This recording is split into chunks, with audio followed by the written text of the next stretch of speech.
Hello and welcome to the Why Not Today podcast. And I'm here with my friend Heather McElrath, and I love the name of her company. It's Sandbox Communications. Yep, yep. Okay, which just spoke to my heart the first time I met her. But we're going to jump right in. And Heather, I know you're a solopreneur. You've been on the journey for a little bit.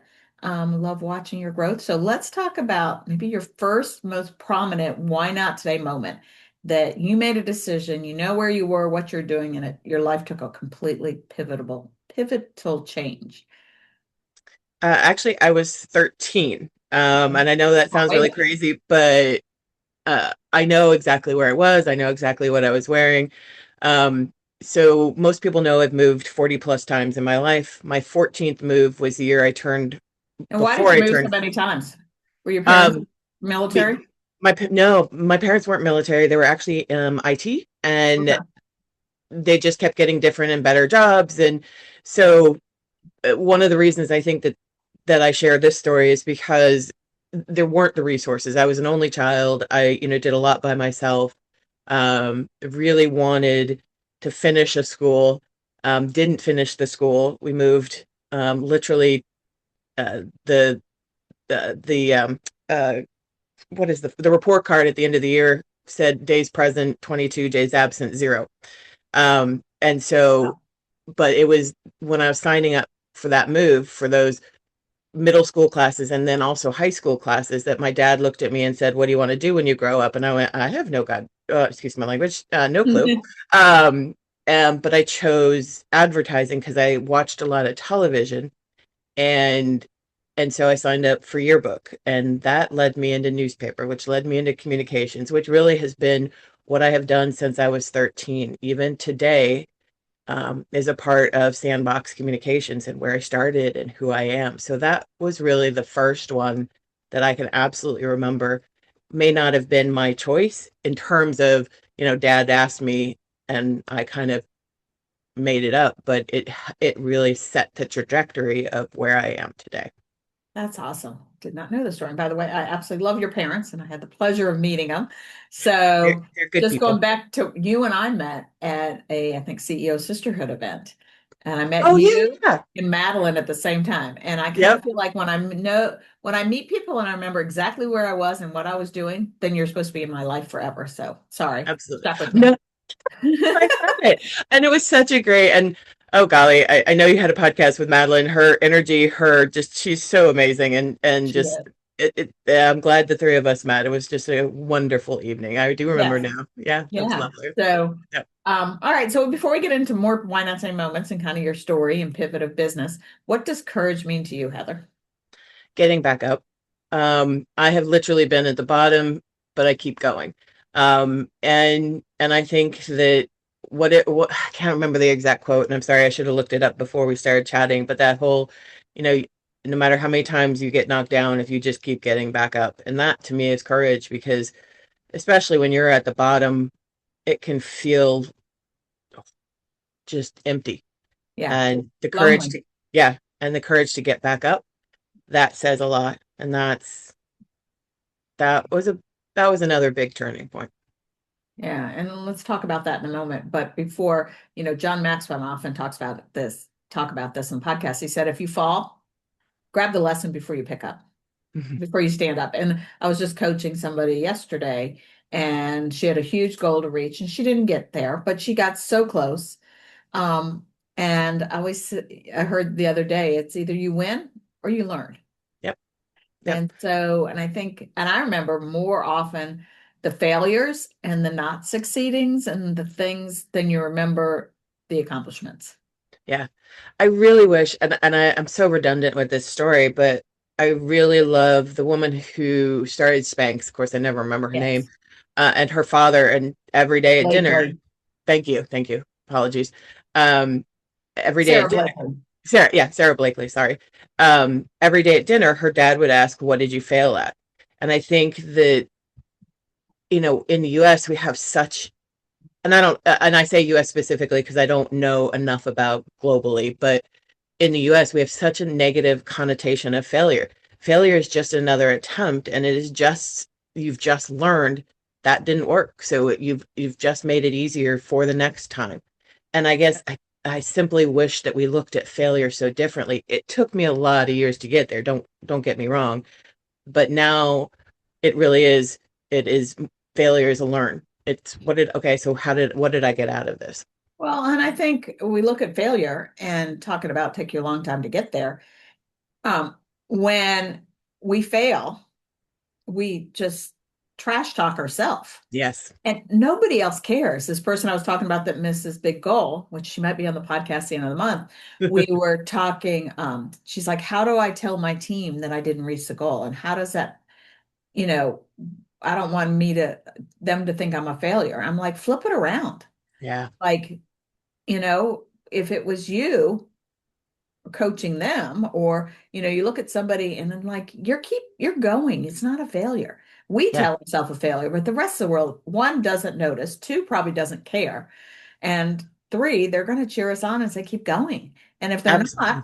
they're not your tribe, they're not your people. Absolutely. I think the other thing is if she is honest with her team will actually have more respect for her because she will say, Absolutely. this is the lesson I learned from it, and this is what we can do moving forward. I think that is a powerful, positive thing. It's Oh, not a absolutely. failure. Yeah. No.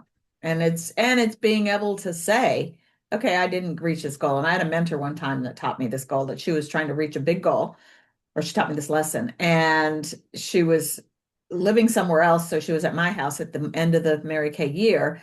And I watched her working to the end, not quitting. And she said, whatever happens on July 1st, we're going to go celebrate. Whether we make it or we don't, we're going to go celebrate. And I think that's such an important lesson. You don't quit, you work to the end because miracles do happen. And you celebrate where you've come, because you're probably a heck of a lot further. If Yeah. she was ready to throw in the towel in September Yeah. because she's like, I haven't reached it. But she's so much further ahead because of that. So, yeah. So, a funny story about Sarah Blakely and Spanx. I was listening to a podcast one time, two men talking about her and her success. And they're like, these things that women wear that are really comfortable. Yeah. I laughed out loud. I was like, all right, there is nothing comfortable about Spanx, but a whole nother subject. Yeah. So, all right, let's talk. So you have this communications business, which is fairly new. Am I correct? Yep. When did you start it? 3 years. So actually, thank you, LinkedIn. 3 years and 5 months. Okay. So why did you start it? And was there a why not today moment to starting this business? I had no choice. And I Okay. say that very honestly because I actually talked to a bunch of entrepreneurs when I was struggling, and I started it because I lost my job, sort of lost my job. I did not fit where I was at in corporate world, and I had a ton of interviews, so I just assumed I would get a job. So I started it as a stopgap, essentially, I had to pay the mortgage, I had to pay my bills, I had to live. And then, in fact, probably wasn't until about 6 months ago that I went, oh, I've bypassed surviving and I'm now building a business. And so there was a Yay. real big mindset shift from survival mode to, oh, I can do this. I can build a business. And that was a cool moment. And 2.5 years in, but it was a You cool remember moment. where you were and what you're doing when you had that thought? No, it really was so my thoughts are more evolutionary, meaning I a little bit, and then finally I'm like, oh, okay, now I'm here. Like mine aren't necessarily just bing. It's like a little bit, a little bit, a little bit, and then oh, that's what's been going on. And so it does kind of sneak up on me sometimes. And So that one, that's what has been going on, is your why not today moment too. yeah, that snuck up on me. But it was great. That's awesome. Well, and Yeah. I know, it's not easy being an entrepreneur, and it's not easy starting a business. And that's one of the reasons um, I've kind of pivoted in the podcast in the last 6 months, is like talking about the ups and downs. And what I found, because I had a successful Mary Kay business, I still have for 30 years, but Mary Kay gave us the blueprint. Do this, get this, do this, get this. It was a yellow brick road basically to learning, to doing. And when I started Why Not Today 2 years ago, I'm like, oh, there's a lot I don't know. And a lot you have to figure out, and it's lonely. Yeah. And Very lonely. I say this often that I met with somebody one day that had a franchise, and in tears, she said, nobody ever told me how lonely it would be. And so I think we need to have a tribe, the people Hmm. surround ourselves with, the people you can call when you say help, you know, to get you through that process. And I know you've surrounded yourself with a tribe. And I remember talking about Madeline after the last Loudon Summit event that we went to. You and the three of us went to coffee and got coffee. And we talked about, even beforehand, we were having lunch after it was over. We were all talking about AI ideas. Hmm. And I talked to my sister later. She's like, where do you get these ideas? I'm like, just sitting around talking to people Yep. and like-minded people. And Um, that like-minded is really, really critical because, and I don't, our tribes are very important, but it's also important to have the right tribe. And I say oh, that absolutely. because, you know, I don't have, I have good friends who aren't necessarily business owners and they have no idea what I'm going No through. idea. And so having a tribe that is business owners is really critical as Oh, well. so important. Like I have a friend that she's always worked in the school system. She has no earthly idea Yeah. what's in my brain and how I work and and nobody has any idea what you're doing. Yeah. It's so, and it's so different in the corporate or Yeah. quote unquote real world. So Hmm. yeah. Yeah. Yeah, definitely a journey. So, all right, you've had a pivot this year, a win, and I'm so excited. I don't talk to you enough, but I see what you're doing and follow you and cheering you on. And I just want to celebrate you here publicly for leaving a part-time gig, um, which took a little longer than you thought. A So lot let's longer talk than I about thought. that. And I think what we need to do is burn the bridge sometimes. And when you have that safety net, sometimes it can slow us down. I know I had somebody ask me years ago why I was much more successful in Mary Kay than his wife. Hmm. And I'm like, because I have to be. Yep. I don't have a plan B. I don't have a husband supporting me. And I think what you said earlier is you had to figure out what you were doing because you had to pay the bills Yep. and Yeah. pay your mortgage. And so, Yeah, but you did kind of have a little bit of a safety net there. And it so let's did. talk about that and what's changed since then. So rewind to when I started Sandbox, I mentioned that I did it because I lost my job, which meant I also lost my health insurance. So I looked for part-time jobs that came with health insurance, and I found one a mile from my house at Home Depot. I expected to be there a year. Turns out it was 3 years. Working three jobs for 3 years was a lot. And I struggled over throughout those entire 3 years with several things. One was feeling inadequate because I had to have a job that provided health insurance. It didn't bother me from a sense of I knew I was doing it because I had to. It was more I was worried what people would think of me, which, we could go into Yeah. that another time. That's a whole Um other subject. yeah. Um and then over the years I'd get to a point where I was like I can quit or I should quit or I really just I struggled with it, and finally about 2 months ago I walked into Home Depot and I realized that one of my biggest clients hadn't paid me yet and they were like 2 weeks late, and I had money in the bank and I was feeling okay, and I was like, it's time, it's finally time. And it was the first time it came without hesitation, meaning I have a pretty good gut sense of what needs to happen. And that's why I said, some things don't just happen, they kind of evolve. Um, and until it really, all the little pins, I guess, go into place, that's when I know kind of what's going on. But at any rate, it, it finally hit. I finally resigned. And it really was this amazing sense of I've just closed the door on something to open the door to better things. And it's very much that's how it's felt. Like I had to close something in order to move forward in something else because I wasn't going to stay the same because um, three jobs is a lot. And so we've mentioned Home Depot and obviously Sandbox, but I also teach part-time online at a community college. So for 3 years, I was working essentially 4 days a week, 12-hour days, but also 7 days a week. And Yeah. so it's exhausting. It's Mhm. absolutely exhausting. Um, And it took an effect on you. It affected your health. Oh God, yeah. Yeah, it's been a bad year for health wise. I had COVID twice, bronchitis twice. I've gained a lot of weight. So my hope, that's the other thing. I'm like, what was going to break was me. And I was like, I'm done. I can't, I have to put me somewhere in this thing. I can't think of a better word right now. Apologies. So it In your was, strategy. It's it part was of your business plan is you. Yeah. Yeah. So close the door to open another one. And that was it was a very strategic move. I knew I was closing a door to open another one. Yeah, and that's so smart. I know when I quit my job, I had not replaced my income at all whatsoever, leaving corporate America, but I just knew in my heart and my gut that it was where I needed to be. Yeah. And it was amazing as soon as I did. And it wasn't a strategic move of the date. It was something silly. And I just put a date in line in the sand and this is the date. And it was amazing how things just started happening once I made that decision. And 6 months later, my dad had a major stroke and he was in Newport News and I was able to drop everything and go spend 10 days there. He was in intensive care for months and I was able to be there 3 days a week when the rest of my family had quote unquote jobs, where I had flexibility.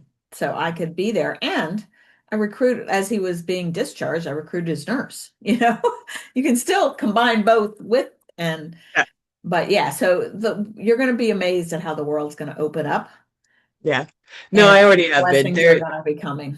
Yeah, things have already started and I just find it really fascinating that I knew. Like I just knew it was time. And that's one of the things that I think is my advice is that you do know. And when you can listen to yourself and listen to your gut and listen to your I guess higher self or And not something. ignore it. Yeah. Yeah, There's a exactly. good story that somebody shares. It's about the helicopter and the boat. Have you ever heard of this? No, So this guy was drowning, and here comes a boat to save him. He goes, "Nope, I'm waiting for God. He's coming to save me." And then a helicopter comes. It's like, "Nope, I'm waiting for the God to come save me." And he dies, and he goes to heaven. And he's like, "Why did you let me drown?" He said, "I sent you a helicopter. I sent you a boat. You know, I sent those things." And so, being open and aware yeah, to, listen to your gut and listening. I always say, listen to the first voice. Don't yeah, listen to the voice that tries to talk you out of it. And if you exactly. Yeah, know, and don't go survey other people. Like we survey people, we don't respect their opinions for life things. It's like, no, and I'm sure anybody in your tribe would say, yes, go. I mean, I was cheering you on when you said you're going to quit several months ago. I'm like, okay, did we do it? yeah. But It took me a while. It did it, and I'm okay, embarrassed how long it took me, but no, I you had to also be the right time. yeah, it really did, and I knew exactly when it was. Like it as I said, it's like gears clicking into place. It just clicked, and I went, yep, it's time. And what a So great what way to I need start to a new get year. yeah, what I need to get better at is not doubting myself. And I share that because that I know this is about empowering small business owners and we all have those doubts Yeah, and all it's day just long. it's normal. Um, but if I could listen less to the doubt and more to my gut and my higher self, whatever, I would be a heck of a lot better off. Yes. As I said, listen to that first voice. Yep, yep, Makes such a difference. yep, So absolutely. what's one thing you wish you would have known when you started? The one thing that I usually share is that I wish I had realized I didn't have to know it all. When I very first started, I thought I had to have everything in place, know everything, and you just don't. The one thing No. about your business is that it's gonna evolve. One, technology evolves. Two, you evolve. Three, the world changes, so you are gonna have to evolve with it. And and so, waiting, I guess, for perfection or having everything just so, it's never gonna happen. And No, you're you only gonna have to start. change. And so just being open to change, I think, and really, I think that was one of the first steps to moving from survival to an actual business was when that first step, when I first realized that I don't have to know it all. I can find someone, I can ask others, I can make changes, all those good things. That was really the first step of moving from survival to business. And that aligned perfectly with Why Not Today. And it's about taking action now, not perfect. It's not perfection. And that's how I started this podcast. So, um, I started this podcast with a why not today moment to start a podcast. And it wasn't perfect. I didn't even have a microphone for a year and a half. But I started. And that's the message that I hope I encourage people with the podcast, with my coaching, with the inner circle I'm doing. This podcast was started in honor of my dad, who was very positive. Everything was figure outable. And so, um, now it's evolved from a podcast to events to build community and connection. And then ultimately I grew Why Not Today Inner Circle this year. And it's supporting small businesses. And that's kind of where we're pivoting. And so, I hope that people listening to these episodes, it's either me or me and a guest, that it helps you to have the courage to do the things you want to do. And that's what we're all about with Why Not Today. And if you want to check out more Why Not Today stuff, it's under whynottoday.movement.com. But so back to you, Miss Heather. Let's talk about what's the thing that you're so glad you didn't know before you started, you might not have. Oh, I guess really truly how hard it is. Um, you know, I have an MBA. I have been in corporate. I've been all sorts of, you know, from nonprofit to global companies. It is your own business is nothing like anything you've ever done before. And I'm glad I didn't really realize that because I thought that just because I had background, I could do it. And there's some truth in that. Don't get me wrong. And because I don't want to give anyone a sense that it's not possible. It's just a lot harder, I think, than you think. And then, but once it clicks, then you do start getting into it. And it feels like from the conversations I've had, it's like about 2 years in is when a shift happens. So if you can Yeah, get through that first couple of years, then that's where the shift starts. so true. And I think that's the answer most entrepreneurs I talk to say you didn't know how hard it would be. And it's worth it. Yeah, no, it definitely is. While I still haven't gotten there, meaning my goal is to work from anywhere and have a 4-day work week and get to where I have more say in what I'm doing. I am still designing my life, meaning I took a day off to take my niece to New York City. I am working from my parents' home in Williamsburg. There are things that in corporate world or nonprofit world I may not be able to do. So I am making those changes to design a life that allows me to live happier and better. Yeah, absolutely. And people keep asking me, am I going to retire? I'm like, I just started a second business. I'm nowhere near retiring. Yeah. And the difference is I have no desire because I've built a life that Yep. I go away at least once every month. And Yep. that's part of my business strategy. And, I can have lunch with a friend on a Tuesday. And, I Yep. remember several years ago, because you surround people like yourself. So I'm surrounded by solopreneurs, entrepreneurs. And so I remember having lunch with a friend from high school and she had a 9 to 5 and she had an hour for lunch. I'm like, what? Like, who has an hour for lunch? You know? Yep. Um, we were just talking about how we're recording this between Christmas and New Year's. It's like I've been a little lazy and not getting up as early, but I don't have to. I always hated having to go to work when I worked for corporate after Christmas. Like the day after Christmas was the worst day in the world to work. I'm Yeah. like, why do they do that to people? But I guess the world needs to run. Yep. And It's actually funny. I used to love working the day after Christmas just as a contrast because no one was there and I'd actually get stuff done. yeah, that too. But But no, no, no. It's lovely. No, I just feel like I am getting to design what works for me versus what works for someone else. And so right. that And is that's the the beauty. yeah, You get to decide when you get up, if you work nights or, there's lots of nights I got a laptop still in my lap at 9:30, 10 o'clock. But I've designed a life that I work out in the morning. I walk in the morning and I usually don't start doing anything until 10. yep, Like rarely do I schedule anything because I can. yep. And that's actually that's funny you say that because that's my plan for 2026 is that I've redone my schedule so that I don't start till 10 so that I can get to the gym in the morning. Like I Highly recommend it. I had not been making time for myself and I'm adjusting the calendar. Yeah, it's game changer for me. Like Yeah, it's protected. There's boundaries there. yep, And that's yep, okay. And if people don't, every once in a while I'll slip something in early, but not very often. yeah. And that's important for me to my mindset, my well-being. I start my day so much better slowly than jumping right in. Yep. Yep. So, well, as we close, and we're kind of talking a little bit about mindset this month on the podcast. So, what is, was there a mindset shift you had to go through to be an entrepreneur, or is there anything that you do to protect or grow, help with your mindset? What can you encourage people with? Uh, so mine was the shift from survival mode to business mode. Um, Mindset is definitely one of the things I have to work on in the coming year, meaning I have found great benefit from meditation and quiet time, and I I don't do it well enough.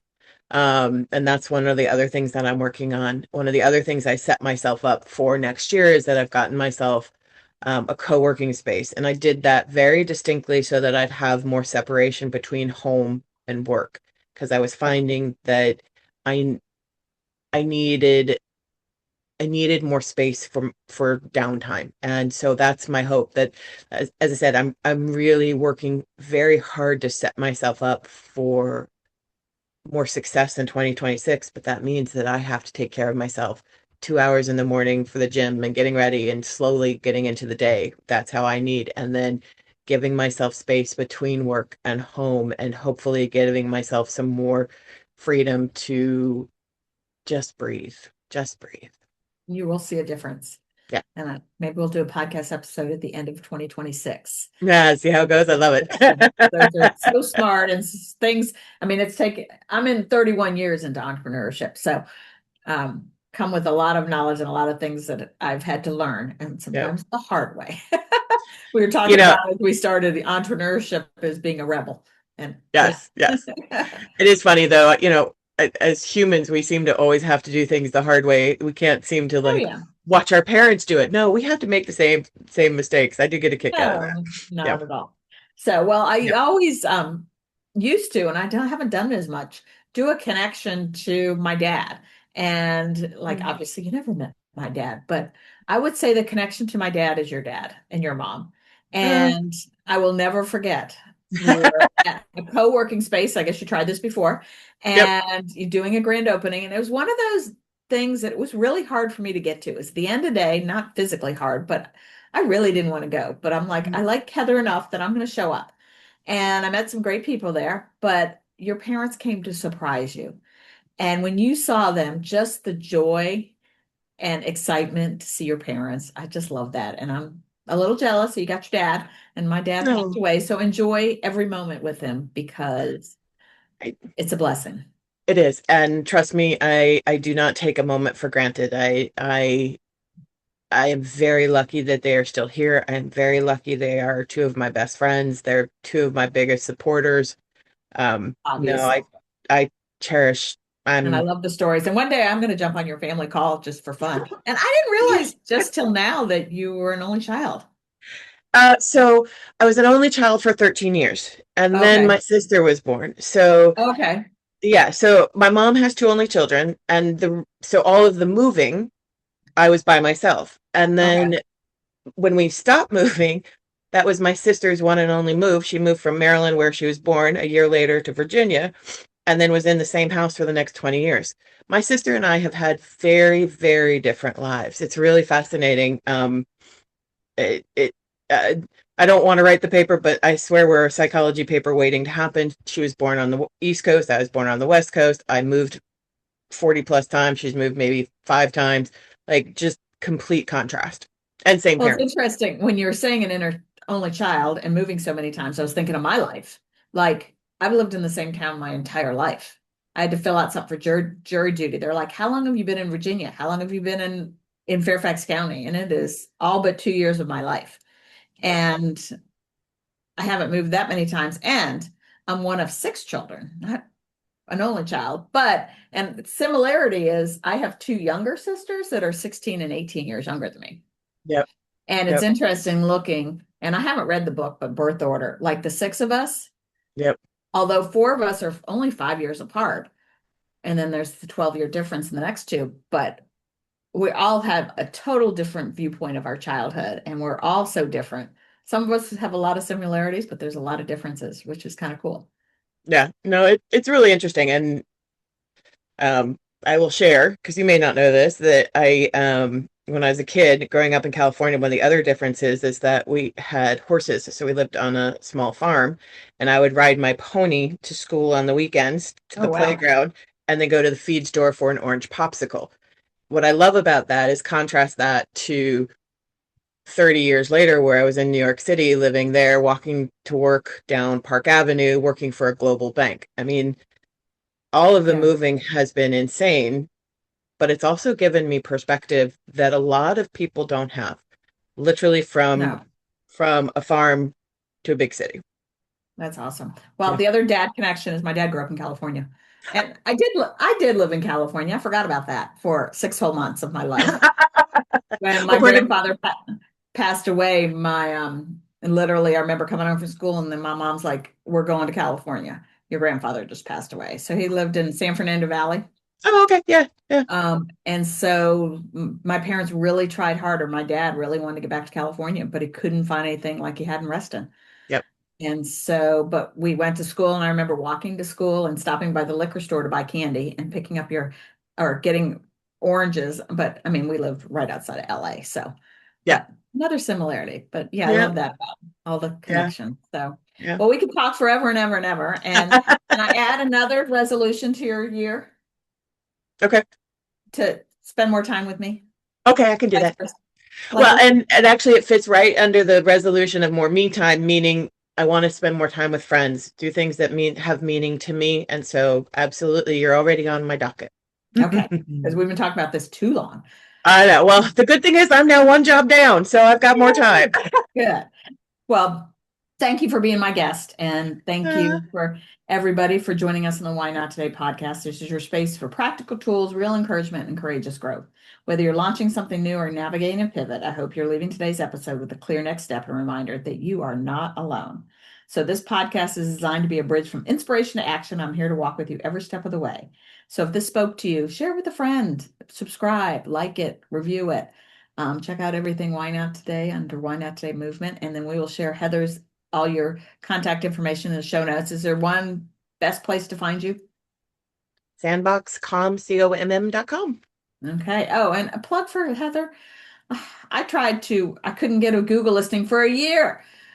And I talked to a Google expert. I won't put his name out here, but he was useless. And Heather was able to walk me through it. And did take a little effort, but this is where I know your heart's in the right place, that you were celebrating and screaming with me when I finally got my Oh, Google listing. I was so happy for you because I know how frustrating and It oh is. golly, Google is so frustrating in general. So yeah, I am so And happy for you. And it was one of those things too that I didn't like spend a year every day. I just put it aside. I'm like, you know what? I can't deal with that now. But finally got to the point that like, let's make this work. So thank Oh, so you. Thanks for being my friend. Thanks for sharing your story.